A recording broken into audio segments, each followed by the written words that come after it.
In order to insert a SIM card into Samsung Galaxy A17, first of all we need to eject the SIM tray that we have on this left side over here. We also have this hole and we need to use our eject tool to put it into this hole and then use a little bit of force in order to make the SIM tray pop out, like so. And of course use your fingernails or fingers in order to completely remove the SIM tray from the phone. Now I'm gonna actually place it down because otherwise it is quite inconvenient to insert SIM cards.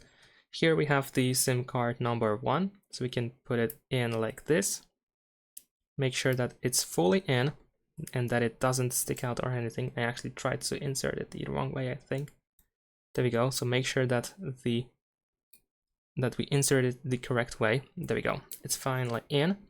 And besides that, we can also insert the second SIM card where we have the slot for the memory card, because it is a hybrid slot, and we can just simply put another SIM card instead of a memory card. So we have a little choice. There we go.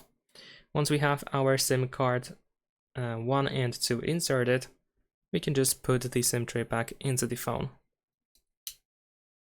And we go. Make sure that it is inserted all the way in, that it doesn't stick out or anything. And that's all. Thanks for watching, leave a like and subscribe.